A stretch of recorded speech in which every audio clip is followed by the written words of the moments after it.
अस्सलाम वालेकुम दोस्तों, काफ़ी ॾींहंनि खां पंहिंजा वेरी जी अपडेट तव्हांखे न आहे ॾिनी दोस्तों। त सोचो त पंहिंजा वेरी जे बारे में तव्हां सां कुझु ॻाल्हाइजे, पर इन खां पहिरीं असांजे चैनल ते न्यू आहे त सब्सक्राइब करे हाल ते क्लिक कयो दोस्तों, जीअं साथ हलंदो रहे, लाट ॿरंदी रहे।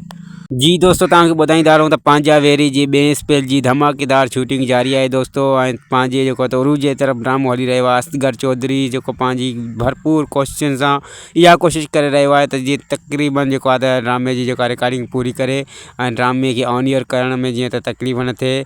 दोस्तों तव्हांखे ॿुधाईंदो वञा त तमामु जल्द जेको आहे त हिन जा टीज़र अचण जा चांस आहिनि। जेको आहे त हिन ई महीने में तव्हांखे हिन पंहिंजा वेरी ड्रामे जा टीज़र ॾिसण लाइ मिलंदा, छो त हिन जो ॿियों स्पेल जेको आहे त तक़रीबन उहो बि पंहिंजी माना उरूज सां शूटिंग थी रहियो आहे ऐं पंहिंजी एंडिंग ते पहुचण वारो आहे।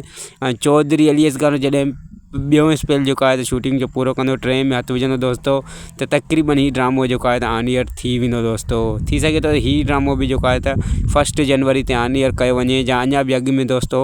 हिन जा चांसिस जेको ॿुधाइनि था असांखे त 1 जनवरी ते त हिन ड्रामे जो जेको आहे पहिरियों एपिसोड ऑन ईयर थींदो ई थींदो, पर थी सघे थो त हीउ तव्हांखे अॻु में बि ॾिसण लाइ मिले, छो त चौधरी अली असगर थीम जेको आहे त पंहिंजी कोशिशुनि कामयाबियुनि सां हिन ड्रामे खे जेको अॻिते खणी वधी रहियो आहे दोस्तों।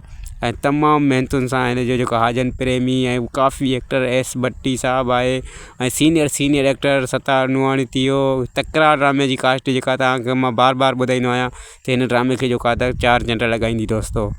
जी दोस्तों, उम्मीद आहे त हीअ वीडियो तव्हांखे पसंदि आई हूंदी। वरी मिलंदासीं तव्हां सां कंहिं न्यू वीडियो जी अपडेट सां गॾु। ख़ुदा हाफ़िज़ दोस्तों, दुआनि में यादि।